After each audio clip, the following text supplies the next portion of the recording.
Hola, profesor Francisco. En este pequeño trabajo le vamos a hablar un poco sobre el tipo de cambio, algunas definiciones y conceptos importantes.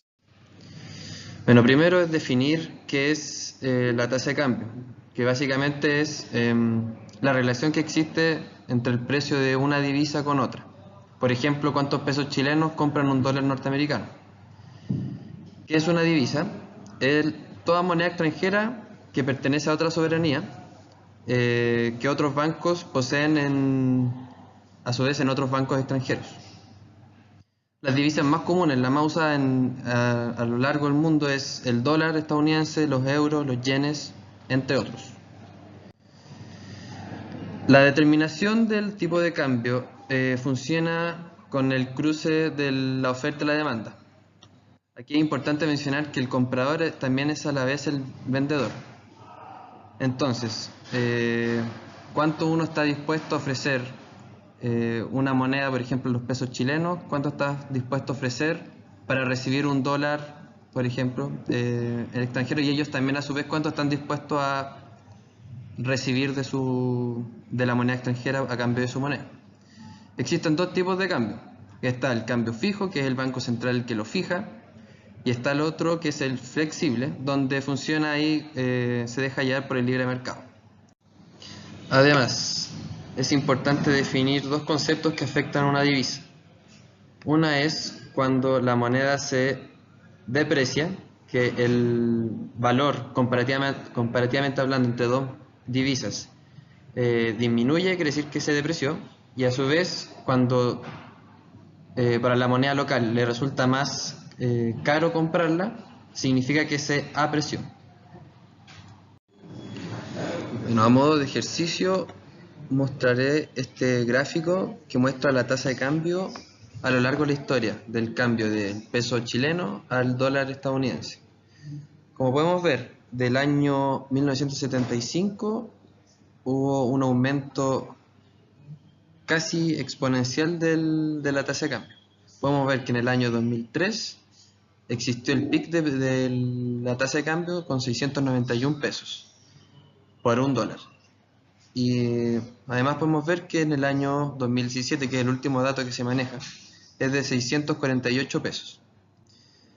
También es importante notar del gráfico que está en pantalla que a lo largo del tiempo existe un aumento del interés de parte de los chilenos en adquirir productos estadounidenses. Es por esto que al aumentar la demanda de productos estadounidenses, por lo cual se requieren divisas estadounidenses, la demanda por esa moneda empezó a aumentar y por lo tanto el precio de cambio aumentó.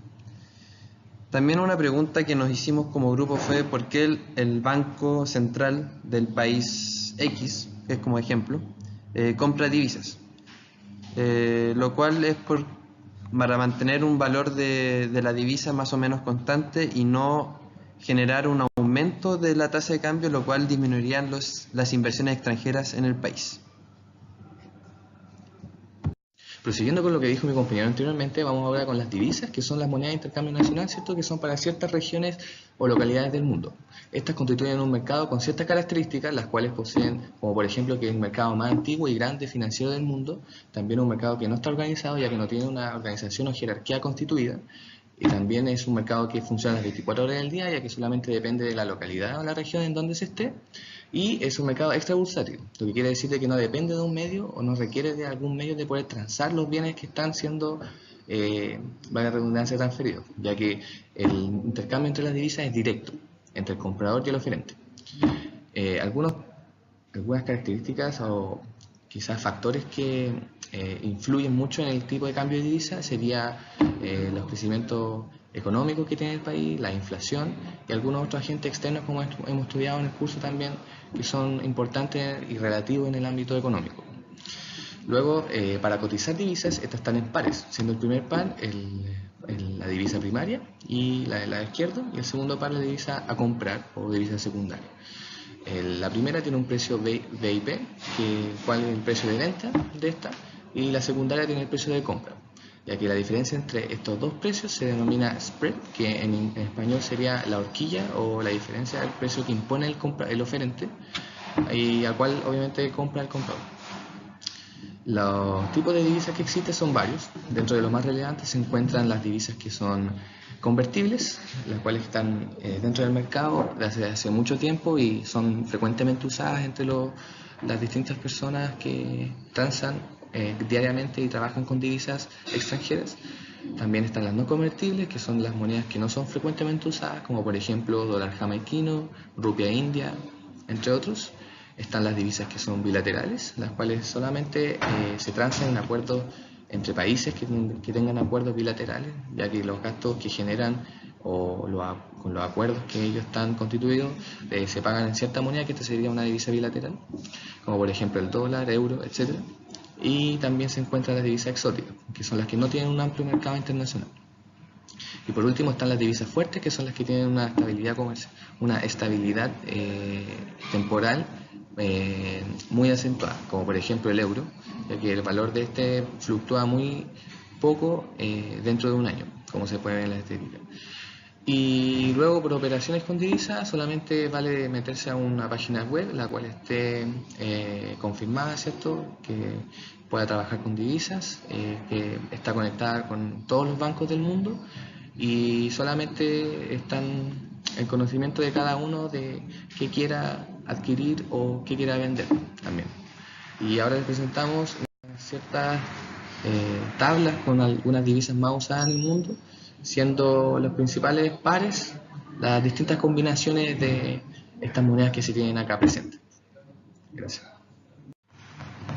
Complementando lo que dijo mi compañero, el tipo de cambio fijo establece el valor de la moneda nacional asociando su valor con el de otra moneda. Dentro de este tipo de cambio existen distintos regímenes. El régimen de convertibilidad es un cambio fijo en el cual el Banco Central está obligado a convertir de manera inmediata la moneda vinculada cada vez que exista moneda en circulación. Para esto se necesita tener el 100% de la masa monetaria respaldada por dólares guardados en reservas. El régimen convencional es como el régimen de convertibilidad, solamente que con un margen de error del 1%. En este se usan políticas de intervención como comprar o vender divisas.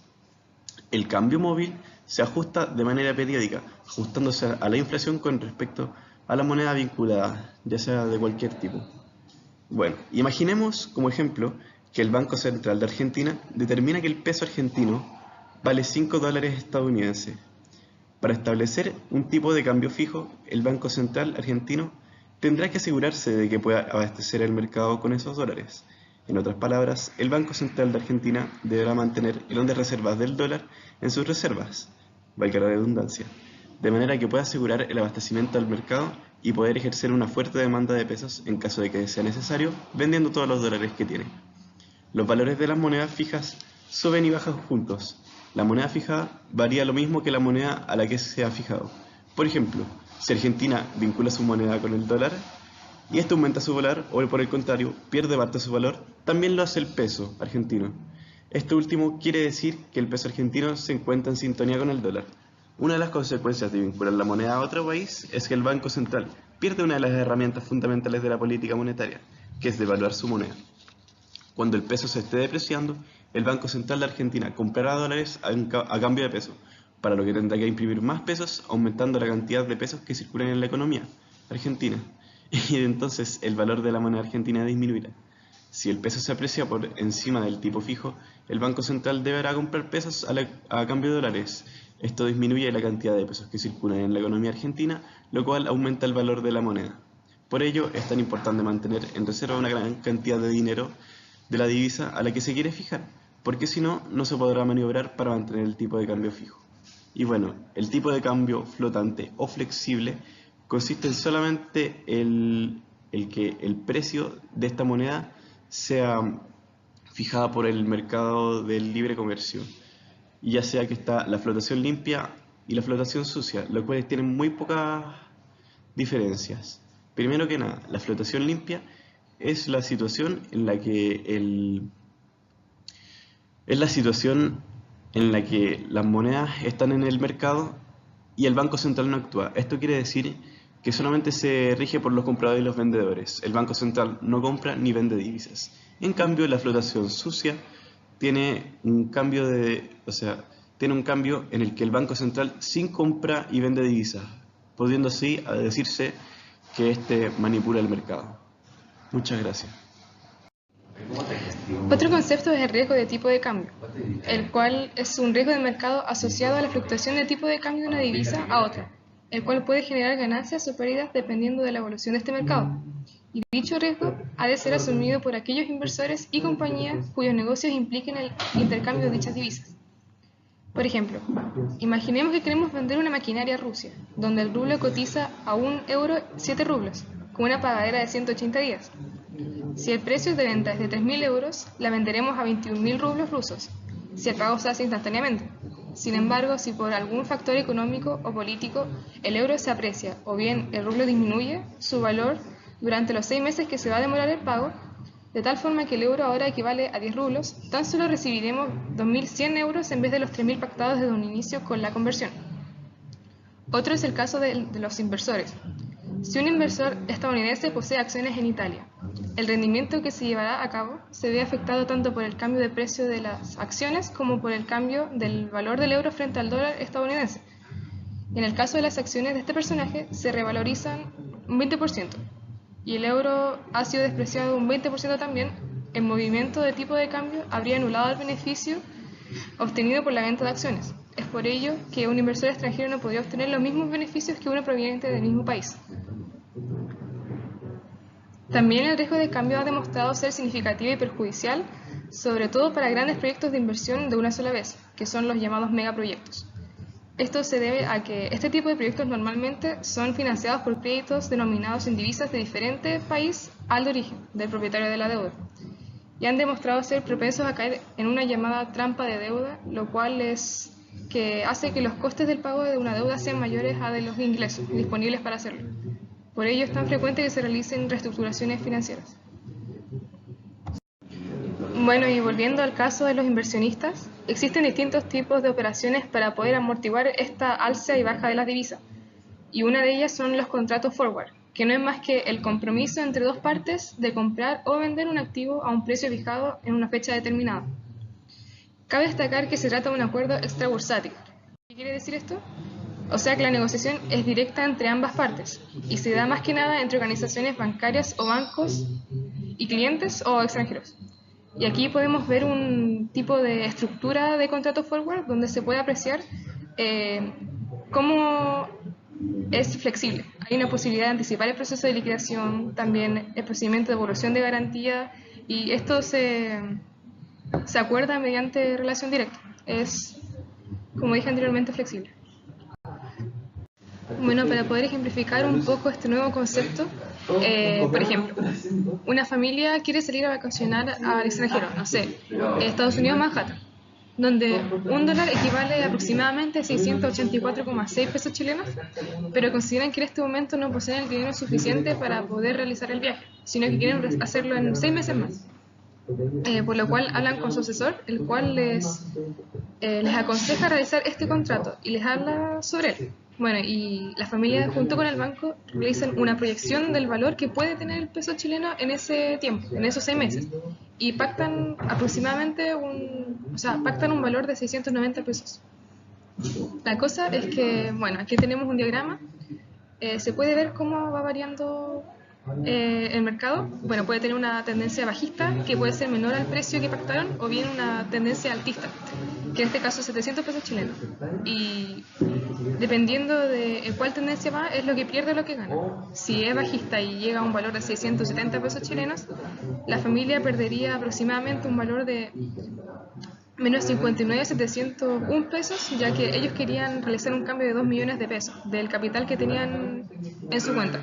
Y en el caso de que sea una tendencia altista, ganarían la familia alrededor de 28.571 pesos chilenos, o bien lo contrario, el banco perdería esos 28.571 pesos. Ahora vamos a hablar un poco sobre lo que son los bancos centrales. Estas son instituciones públicas que gestionan la moneda de un país o de un grupo de países. también gestionan en verdad todo lo que tenga que ver con la política monetaria de un país. Lo que son los bancos centrales no son bancos comerciales donde una persona o una empresa puede ir a abrir una cuenta corriente o pedir un préstamo, sino que son como los bancos de los bancos comerciales. Los bancos comerciales lo que hacen es darnos préstamos a nosotros, por lo que pierden su dinero en efectivo, y el dinero tienen que, para poder seguir haciendo su negocio, se lo van a pedir al Banco Central. Y el Banco Central se encarga de imprimir el dinero y repartirlo a todos los bancos comerciales. Con esto el Banco Central se encarga de ver cuánto dinero va a ingresar a la sociedad a circular, y tiene que regularizar eso de tal manera que no incremente la inflación y que no infle la economía en sí. La función principal que tienen los bancos centrales es específicamente eso, que la inflación sea baja y estable. ¿Cómo lo hacen o qué relación tienen? Bueno, en nuestro caso con el tipo de cambio monetario. El Banco Central lo que hace es establecer el tipo de cambio que va a tener el país, que puede ser de tipo fijo o flexible, como dijeron mis compañeros anteriormente. En el caso de Chile, en 1999 se estableció un tipo de cambio flexible en donde se dejó que el mercado sea el que regularice el precio del peso chileno en comparación al dólar, y que no sea un tipo de cambio fijo.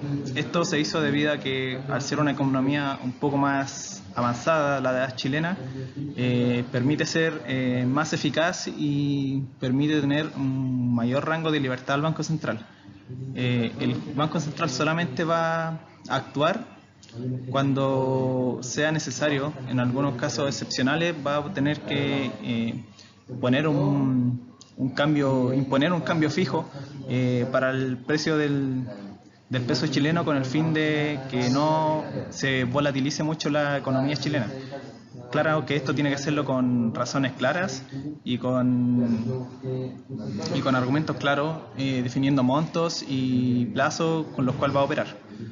Actualmente trabaja con políticas macroprudenciales, que significa, bueno, en verdad todos los bancos centrales ahora están trabajando con políticas macroprudenciales con el fin de evitar una crisis financiera global como la que ocurrió en el año 2008. Por otro lado, tenemos al FMI, que corresponde al Fondo Monetario Internacional. Esto ya sería como un escalón arriba de los bancos centrales, corresponde a la institución mundial en este caso, que supervisa y asesora de manera política todos los bancos centrales con el fin de crear marcos más eficaces. En otras palabras, lo que hace es decirle a todos los bancos centrales cómo deben trabajar, cómo deben operar, cuáles son las políticas que deben tomar en base también a cómo se encuentra el país en ese momento.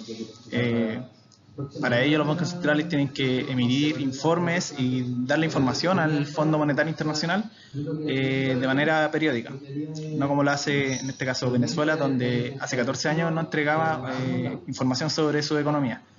Lo que hace también el Fondo Monetario Internacional, de hecho creo que lo más importante, es lo que es concebir préstamos económicos a aquellos países que lo requieren.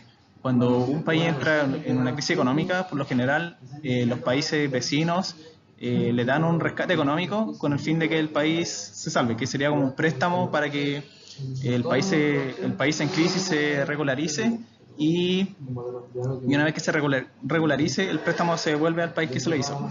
Pero en caso de que eso no ocurra, está el Fondo Monetario, que es el que permite darle plata al país necesario, como el año pasado en la crisis argentina. El Fondo Monetario dio uno de los préstamos más grandes a Argentina con el fin de regularizar la situación. Gracias por su atención.